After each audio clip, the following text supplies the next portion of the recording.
All right, everybody, good to see you. Thank you very much for joining us today.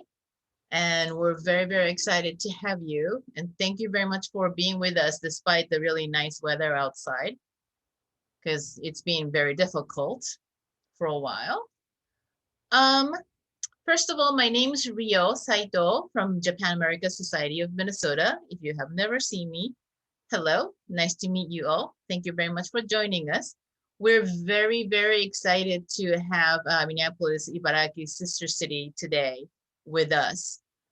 Before we start, just let you know that we muted all of you just to make sure that we will be focusing on our friends from Minneapolis, Ibaraki sister city. And also just want to let you know that if you have any questions, please type a question in a chat, and you can only send the chat to me and I will ask the question for you. So if you have any questions, please send the chat to me and I will ask the question to Carlson or Karen-san. And a couple of things that I wanted to let you know is this month on 22nd, we're going to invite Twin Cities Buddhism Association again, and they will tell us the story of Obon. So we are officially not having Obon Festival this year. We're not ready to have 10,000 people event in which 30% of participants are children. And we want to be very, very safe for everyone. So we're not going to have Obon Festival at Como, but Jasmine will be having the talk about Obon, where it's coming from, what it is about, done by Twin Cities Buddhism Association. And also on the week of August 15th, we are going to open the videos of entertainers that we had for Shinshunkai again for you to see them. If you missed them, please make sure you see them. If you have already seen them, please watch them again because they were fantastic. So we will have how to make dango video. We have kendama demonstration, classical ballet, Japanese American drag king, heavy metal band. What am I forgetting? More shamisen. So it will be on YouTube and you get to see them. And in September, we're kind of still planning, but we will have a Kyudo Renme. So Kyudo, it's Japanese archery group, will show us how to do that. Don't shoot anybody, but they will teach us about the Kyudo, so which is very exciting. And in October, we will have a business talk with HSML. It is a law firm.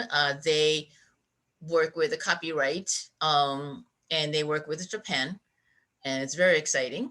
So we have a whole lot of things ready for you online so that we can be together like this. So please keep checking us up. And also we can keep doing this. We can keep serving you only because of your support. Thank you very much to all of you who donated to us. But if you can, please donate to JASM so that we can keep serving you. And we love doing this together. So thank you very much.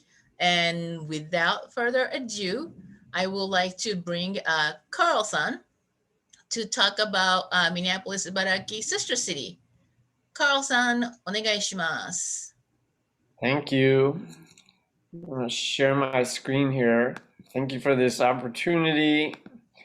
I'll let you know a little bit about our group. There we go. So, there we are. We were established in November of 1980, so we're in our 40th year now. And there's the two mayors, Mayor Frazier and Mayor Shigatomi, signing the documents, making us an official sister city group. I'm going to kind of go through our calendar events of things that we do throughout the year, and I'm actually starting in a weird started in October and early November. That's when we send out our announcement of our annual haiku contest. This is for Minneapolis public school students and staff. We have 4 age divisions in the contest: kindergarten through 5th grade, 6th through 8th grade, 9th through 12th grade, and adults. This is the time where we announce the theme and the deadlines when the entries have to be submitted, which is usually the week before their winter break. And due to the pandemic, we kind of got together and we made it possible for people to submit their forms via a Google form instead of having the teachers have to mail to me all those copies. So that's late October, early November. In December, we've been participating in the Holly Dazzle Festival over in Loring Park. We usually have a table either one Saturday or one Sunday. And at our table, the MiSCA members help children and adults because they seem to like to do folding paper to origami. So we help them do Christmas trees, boxes, cranes, balls, and more. We also run a bean transfer contest using chopsticks, so from one plate to the other. And hopefully Karen will be with us this year and we'll see some more Kamishibai performances. In January is when, since all the haiku are now in, we start judging them. In the past, we've gotten over 1,000 entries each year. So we have to narrow those down to the 30 best haikus in each age category. So in the past, we've done it by meeting somewhere and just reading through all of them, and MiSCA members pick out the ones that they think are best. Now we're doing it through our Google Suite, where the MiSCA members can go in, or other people, if they'd like to judge, they certainly may do, and rank their top ones. And the top 30 that have the most votes are the ones we send on to Ibaraki for final judging. Then we move to March. We actually get the notices back from Ibaraki on which ones they thought were the actual first, second, third place, and they have 5 honorable mentions.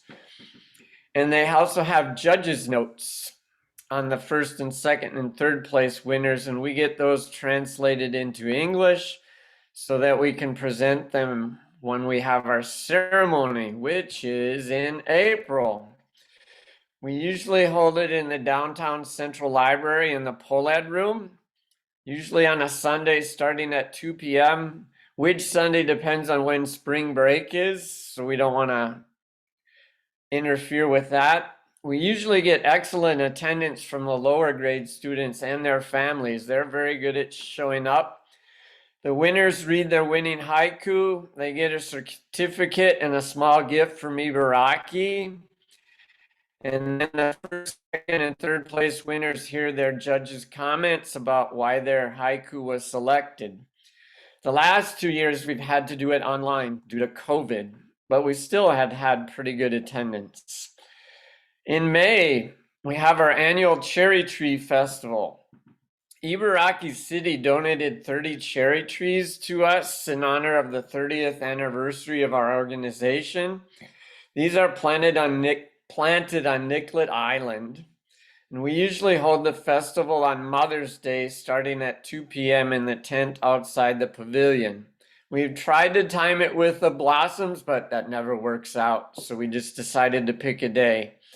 We also do some origami, calligraphy, and Japanese games for kids while they're there. We have a display of Ibaraki Elementary School artwork and middle school calligraphy. And we've had a Harrison taiko drumming going on as well. So it looks real good with the river in the background while they're playing and performing. Let's see, why am I not going? In July, there's Sister Cities Day, which we participate in. Minneapolis has 12 different sister city relationships. This is held in the pavilion on Nicollet Island again. Each sister city has a table or tables. We do some of the same stuff again: origami, Japanese games, our chopstick contest. And usually we have some kind of performance. If our guests are here, they'll sing or dance. If not, we'll try to find another group to perform. Let's see. I'm not moving here. There we go. July continued. July is a busy month for us. Usually we have a group from Japan, Ibaraki, come for 10 to 14 days every July. They stay in the MCAD housing units. During the week, they take tours of Minneapolis and St. Paul, as well as an overnight stay in Duluth. And on the weekend of Sister Cities Day, they stay with various host families to get an idea of Minnesota lifestyle. So we're always looking for people to be host families. In July, we always try to participate in the Aquatennial Parade by marching with the other sister city groups. We carry Japanese flags and we have some koi streamers. And if our guests are still here, they'll walk with us along the parade route. Unfortunately, we won't be walking again this year, so hopefully next year. That takes care of our calendar. MiSCA board meetings. We hold a monthly board meeting. And prior to COVID, we were at Zenbox Izakaya restaurant in Minneapolis on the second Tuesday of every month. We usually start at 5:45 with social time and people can order food and such, and our business meeting starts at 6:30. And anybody's allowed to attend our meetings. We've also started a newsletter. We started last year in May, and it's called Min Ibaraki. It's a quarterly newsletter going out via email in February, May, August, and November. It features events or news about MiSCA, and we also get articles from IIN, which is the Ibaraki International Association, and IFAI, the International Friendship Association of Ibaraki. The difference is IFAI is kind of sponsored by the city and staffed by City Hall, where IIN is a total volunteer of citizens from Ibaraki. And trips, besides Ibaraki's annual visit here, MiSCA's been trying to make more frequent trips to Ibaraki as well. We've started going on years that end in 5 or 0 because that's our anniversary years of the sister city relationship. And then 2 years after each one of those years, so 2s or 7s, because that lines up with the founding of IIN. And anybody's welcome to join our trips. We're always looking to bring more people to see the city there. And the Consul General of Japan, Consul General Kenichi Okada, happens to be the son of Toichi and Motoko Okada, who are citizens of Ibaraki. And Motoko was very involved in the start of the sister city relationship. So we've been honored to have him to be part of our event since his appointment.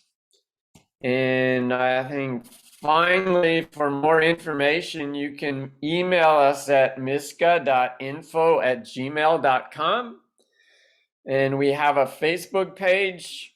It's just easier to type MiSCA into the search engine than to give me the big long thing. And we have a web page at misca.us.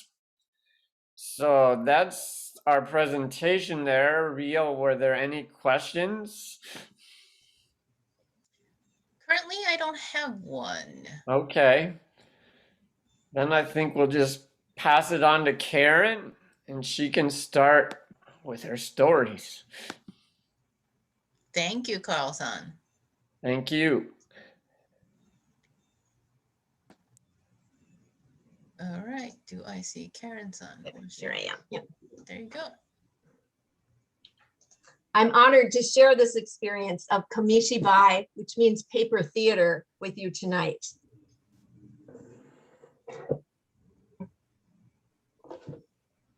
Let's go back many years to old Japan, and you would find the Kamishibai man riding around on his bicycle into a neighborhood where there were lots of children. On the back of his bike, there would be a wooden stage, something like this, with cards inside for telling stories. To generate excitement with the children, he would use 2 wooden clave and go around the neighborhood faster and faster and faster to gather the children. He also often would be a candy seller at the same time. The children that had money to buy candy got the best seats in the front. Bamboo is very strong, and because the stem is hollow, it is also very flexible. Accordingly, bamboo is often used to symbolize strength and resiliency.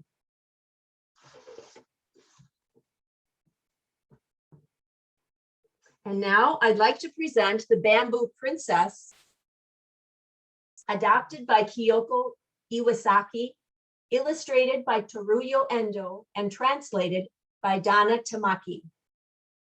Once, there was a very poor old man who managed to make a living by cutting bamboo and weaving it into baskets.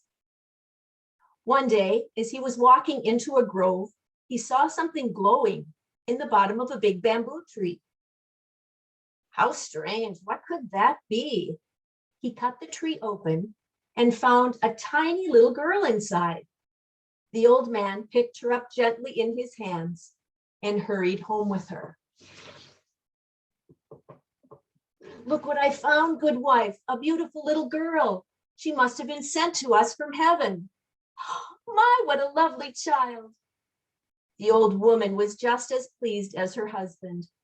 The little girl grew very fast, just like the bamboo in which she had been found. She became bigger, stronger, and more beautiful each day. The old man took her to a famous scholar in the capital who gave her the name Kaguya Hime, the Bamboo Princess. From that time on, whenever the old man cut down a bamboo tree, he found precious gold coins inside. The princess became renowned for her beauty, and many people gathered to catch a glimpse of her. They came not only from villages and towns nearby, but from distant provinces as well. They peered over hedges. They climbed up trees, and they went up on the neighbor's roof to see her. Some of them even asked for her hand in marriage. But the Bamboo Princess always said no. Still, there were 5 princes who would not give up. Please give the princess to me. No, to me. They argued among themselves and begged the Bamboo Princess's father to choose one of them, but her father was also firm and said no. Finally, Kaguya Hime addressed the suitors. Since you 5 gentlemen will not accept my refusal, I shall make a request of each of you. The man who is able to bring me what I ask for shall become my husband. She spoke to the first prince. I want you to go to India and bring the stone bowl of the Buddha back to me. Did you say India? The first prince was very surprised. It would take him 3 years just to go there and come back. And so, instead of making the long journey, he went to a nearby temple and brought back a dirty, dusty bowl that he found there. No, no. Why, this bowl doesn't shine as it should. When she saw it, the Bamboo Princess knew right away that it was not the Buddha's bowl. The second prince was asked to go to China and bring back a tree with a golden trunk, silver roots, and pearl-like fruit. He was also too lazy to make the long journey and went to a goldsmith instead, asking him to make a tree just like the one the Bamboo Princess had described. But when the prince went to the Bamboo Princess with the tree, the goldsmith followed him and said, "You still haven't paid me for making this." So the princess knew that it wasn't the real tree. Next, she asked the third prince to bring her a robe made from the skin of the white volcano rat, found only in China. The prince left for China right away and had a merchant find the garment for him. My, did you really find the robe? Now we must put it into the fire. If it is really made from the skin of the white volcano rat, it should not burn. But when the bamboo princess put the robe into the fire, whoosh, the beautiful garment burst into flames, and the prince was left with a pile of ashes. The princess looked into his eyes. What a shame. If I had known it wasn't the real thing, I would not have put it into the fire. The fourth prince was asked to bring the princess a beautiful 5-colored jewel worn around the neck of the dragon of the sea. The prince ordered his men to search for the jewel, but they were terrified and refused to go. So the prince got on a ship and set off to look for the dragon all alone. He hadn't gone far when, boom, crash, he met with a terrible storm and his ship overturned. He returned to the princess alive, but without the jewel. The fifth prince was asked to bring the bamboo princess a cowrie shell from a swallow's nest. He set a ladder up against the side of a wall. I found it. I found a. Oh no, what's this? The prince was so surprised by what he found that he fell tumbling to the ground.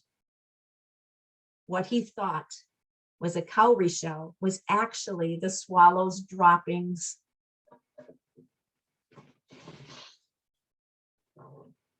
Finally, the stories about the bamboo princess reached the emperor's ears. I would like to meet this famous princess. And so, pretending that he was on his way to a hunt, he made a stop at her home. Bamboo princess, would you come and live with me at my palace? Please forgive me, your majesty. I know it is a great honor, but I cannot obey your wish. Come now. Don't be so modest. But you see, your majesty, I cannot make my home in this earthly world. Seeing that the princess had made up her mind, the emperor nodded sadly and returned to his palace alone. Soon spring had passed and it was summer. At night, the bamboo princess would look up at the moon with tears in her eyes. What's the matter, dear daughter? Is something wrong with you? Please, don't worry about me, father. I'm just fine. The days went by. The sliver of a new moon appeared in the sky, then the half moon. And before long, it was the night before the full moon would appear. The bamboo princess began to weep again. I never told you this before, dear mother and father, but I came here to you from the moon. Tomorrow, on the night of the full moon, I must return to my home in the heavens, but it makes me so sad to have to say goodbye to you. In desperation, the old man and old woman went to the emperor and begged him to keep the bamboo princess from being taken away. The emperor told them, very well, I will send 2,000 soldiers to protect her. Finally, the night of the full moon arrived. The old woman stayed inside with the bamboo princess and held her hands very tightly. The old man had closed the door and was standing guard outside. The emperor's soldiers were on the roof, in the garden, and outside of the wall, surrounding the house, ready to defend Kaguya Hime. Suddenly, the full moon grew very bright, and the night became as light as day. Beautiful angels riding on rainbow-colored clouds descended from the heavens to take the bamboo princess home with them. The soldiers prepared to shoot their arrows, but the heavenly light was so bright that they could not open their eyes. Their hands became numb, and they could not draw their swords. The door, which had been firmly closed, swung open, and the bamboo princess began to walk out alone toward a heavenly carriage. Dear daughter, are you going to leave your poor mother and father behind? Wait, please. Bamboo princess, don't go. The old man and old woman cried out to her in tears. Please, take this, dear parents.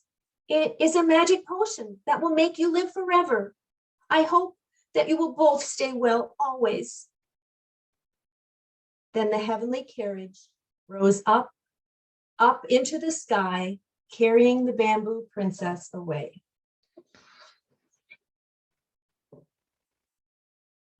Now that we have lost our daughter to the heavens, there is no reason for us to live forever. That's right, dear husband. Let us take the potion up to the mountain closest to heaven and burn it there. Yes, let's do that. The smoke from the fire may rise up to where our dear bamboo princess lives. So the old couple climbed to the top of the highest mountain in Japan and burned the magic potion there. Since that time, the mountain has come to be known as Mount Fuji, which means the mountain that lives forever.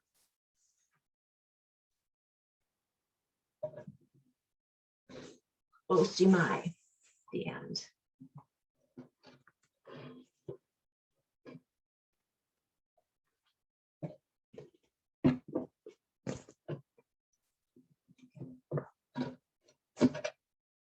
And I just wanted to check, are you able to see the pictures clearly enough? There's not too much of a glare on them?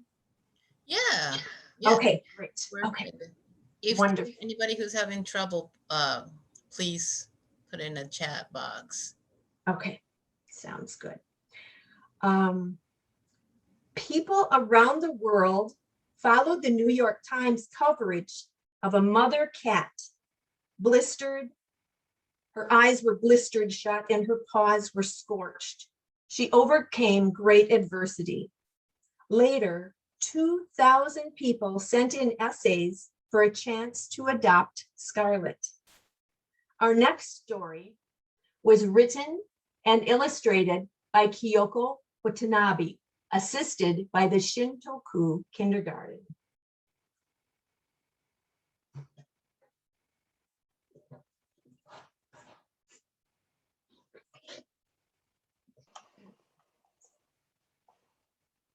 The mother cat.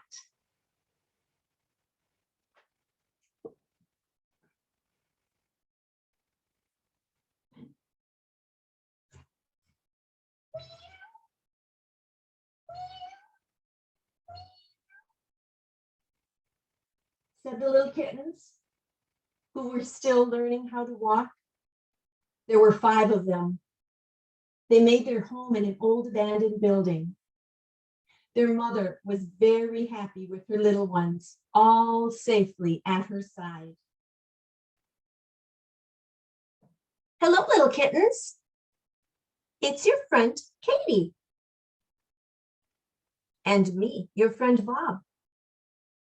2 children who lived in the neighborhood came into the building through an opening in the brick wall. See, Mother Cat, we brought something good for you to eat. Katie and her brother Bob came every day to play with the kittens.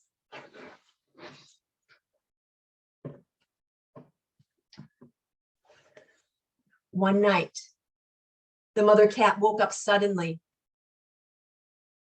Oh, what's that I smell? Oh, no, something is burning.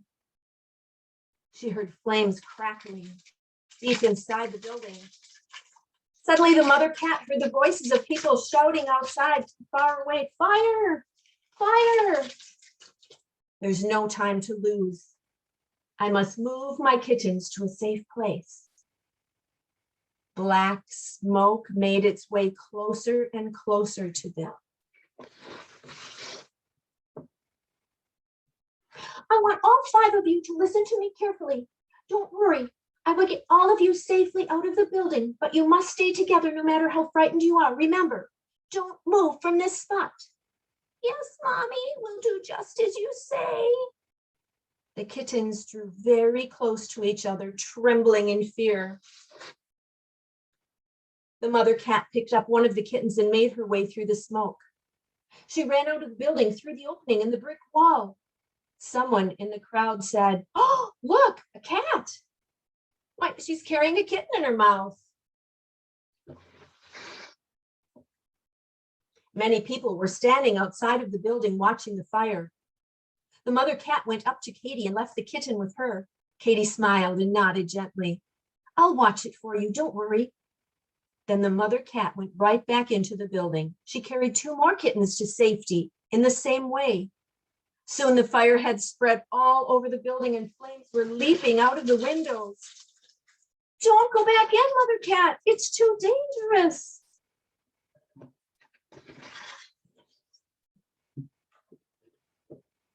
But the mother cat ignored all the cries of the people and ran back into the burning building. "Please, firemen, help the mother cat. We could never get through that tiny opening in the brick wall, and the fire is burning out of control." "Meow.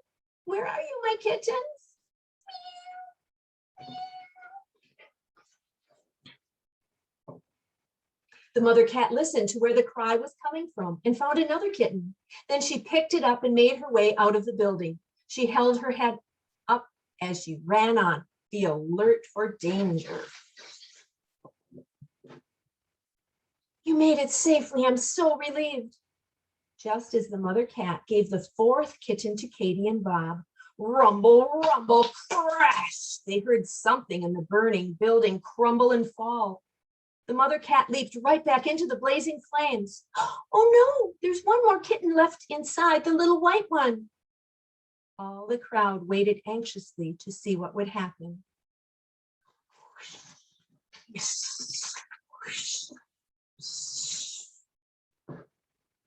The mother cat could not see well as the smoke and flames billowed around her.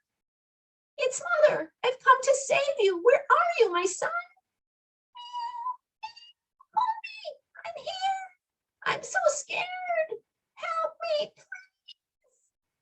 She could hear a tiny voice from the back of the building. She searched frantically. Her paws were scorched black by the flames. Finally, she found the kitten in a little space in the back, trembling and crying.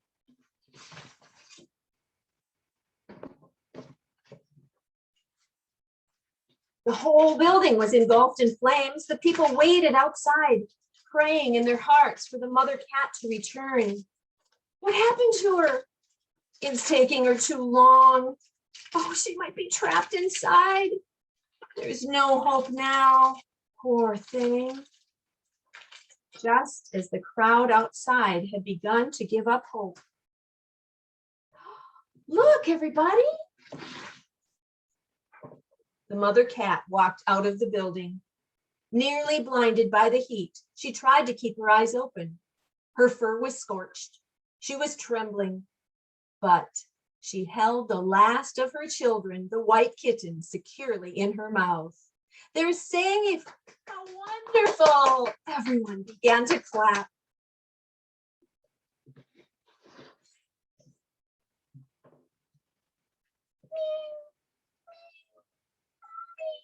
"We were so scared." The mother cat licked each of the 5 kittens as they snuggled up to her. They were dirty from the smoke, but no one was burned. Then the mother cat slowly lay down on the blanket Katie had spread out for her and happily nursed the kittens. She forgot about the pain from her burns. She was very, very happy. All her kittens were safe. This is a true story about an event that took place in New York City in March 1996. Oshimai.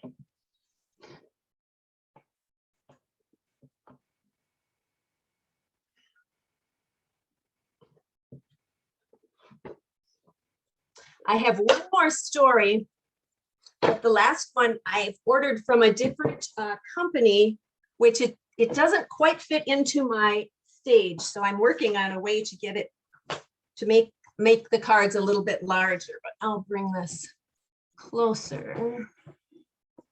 Let's see.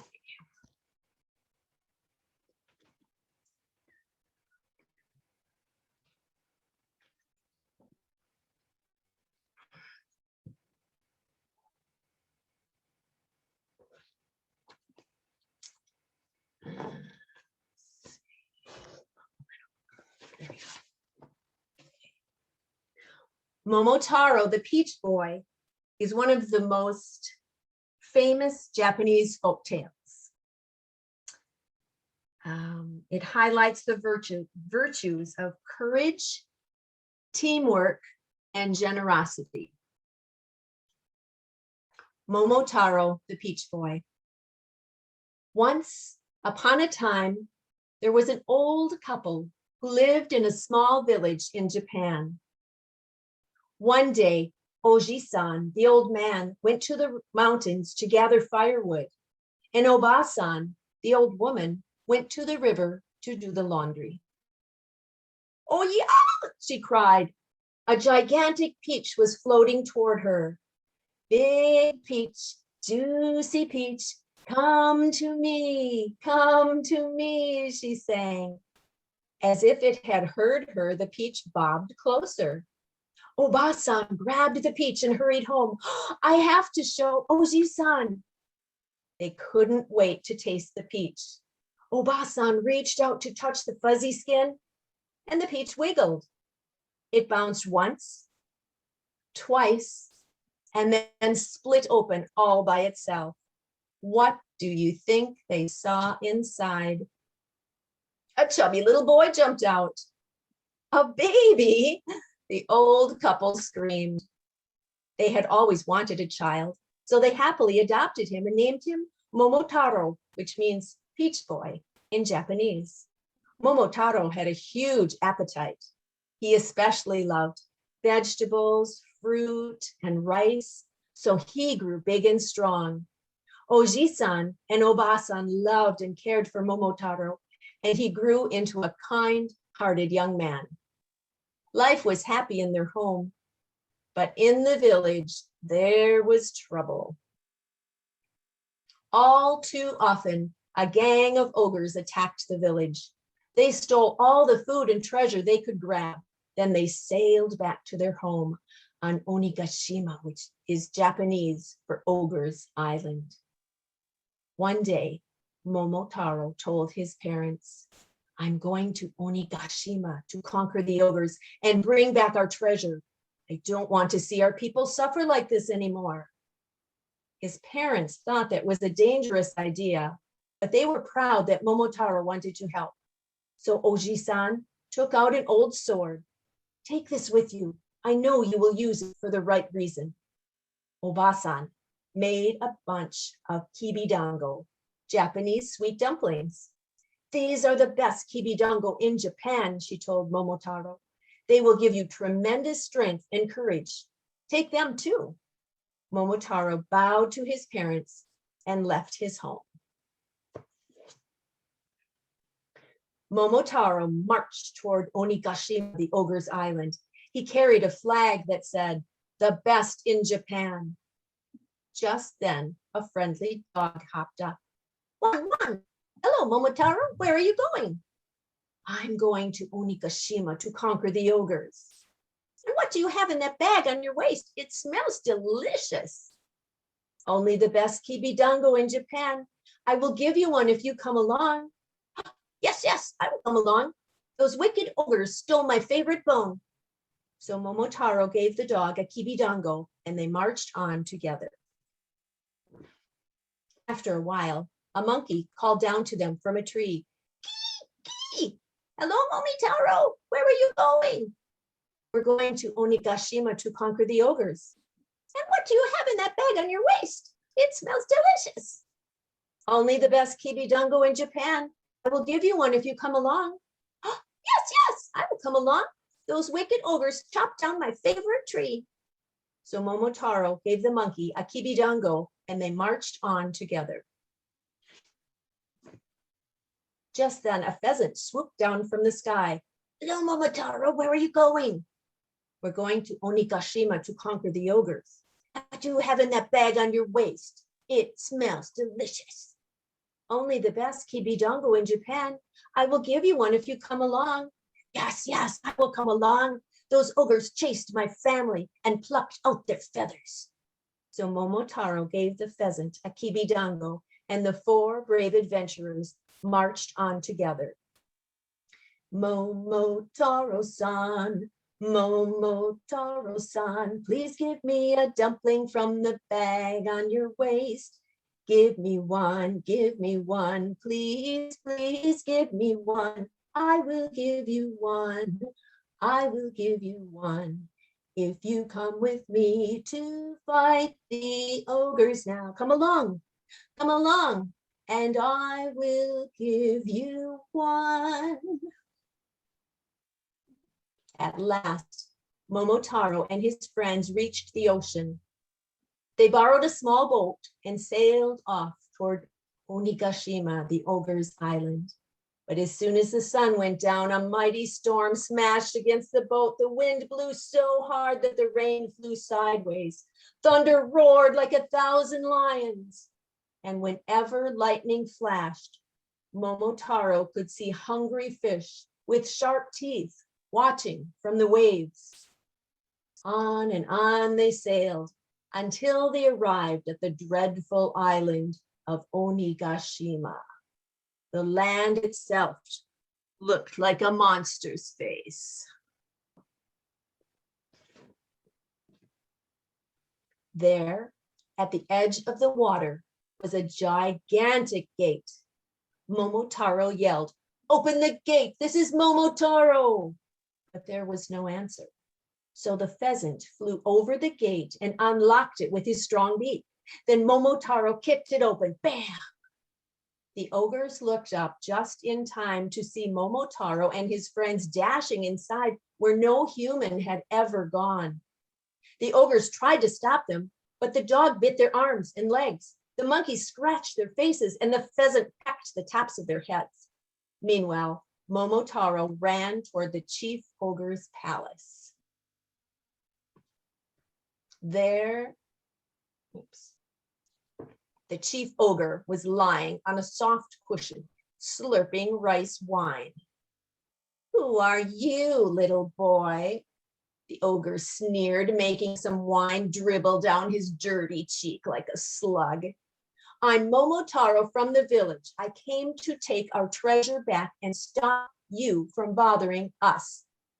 The chief ogre laughed so hard that he snorted wine out of his nose. "Ha, ha, ha," he roared. "Go ahead, take it all, but you'll have to defeat me first." Momotaro popped the last kibidongo into his mouth. A lightning bolt of energy filled his body. Momotaro whipped out his sword and whirled it around his head. The ogre began to realize that Momotaro was not just a little boy, but like all bullies, he still loved to pick on people who were smaller. So, with a wicked laugh, the ogre patted his crusty yellow horns and charged toward Momotaro. "Ha, ha, ha!" The ogre pushed the boy back toward the edge of a mighty cliff. Just then, the dog, the monkey, and the pheasant jumped onto the ogre. Momotaro's sword flew up and sliced off his horns. "Oh no!" cried the ogre. The moment he lost his horns, he lost his power, and he fell to the ground like a stinky, wet sock. "Stop!" the ogre whimpered. "We are so sorry. We won't attack your village again." He bowed so deeply his forehead touched the ground. Momotaro frowned. "And what about our treasure?" "A promise is a promise," the chief ogre said. "Look, down there." The other ogres were already loading the treasure onto Momotaro's boat. As soon as the boat was full, Momotaro and his friends sailed off for home. Behind them, the ogres all lined up on the beach, bowing deeply. When Momotaro and his friends returned to the village, everyone ran out to thank them. Yay, Momotaro, the peach boy is back. Bonsai, bonsai, hooray. Momotaro returned all of the treasure to the people, and the village became peaceful once more. Momotaro, the villagers, and the animals all lived happily ever after. They never saw the ogres again, but probably the ogres also lived happily ever after on their own island. Oshimai, the end. Thank you so much, Karen-san. You're welcome. So I think this is perfect that you don't have a frame for that one.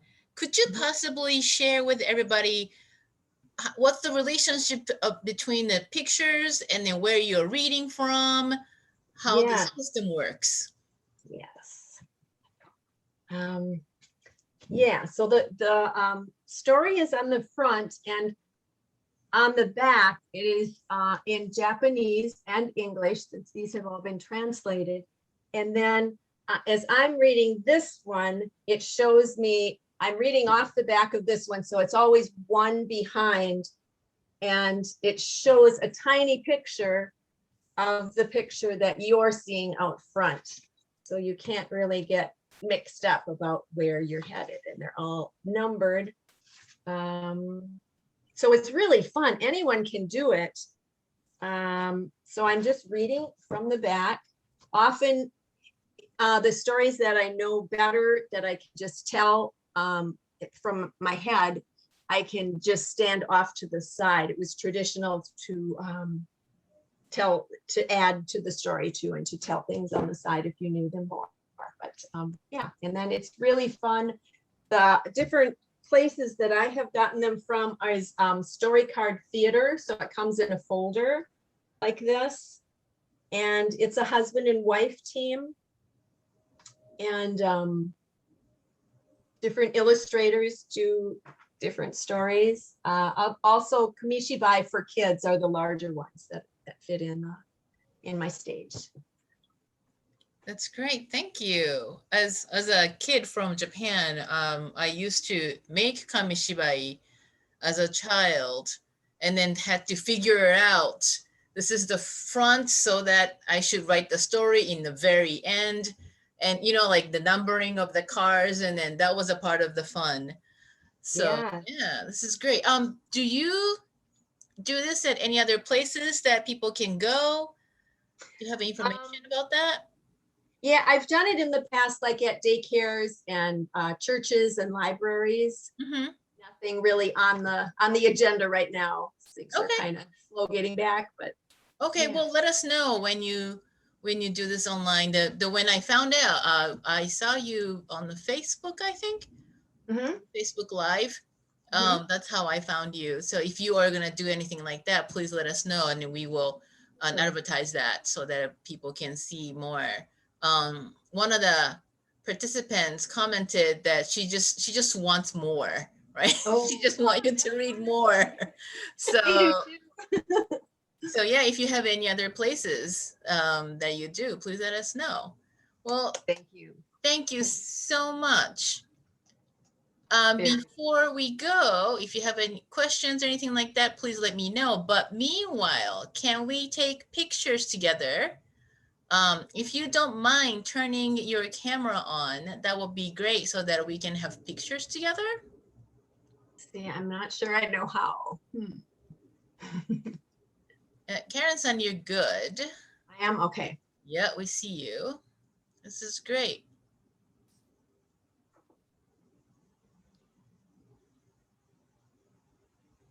I have a comment that it says Dakota County Library System does readings like this. Oh, great. Maybe you might want to contact them. Yeah, thank you. And there's a wonderful World Forum of Kamishibai that has been going on all through 2020 and 21, that online there are so many storytellers from all over the world. Yeah, I mean, surprising to me as a Japanese person that Kamishibai is known and popular.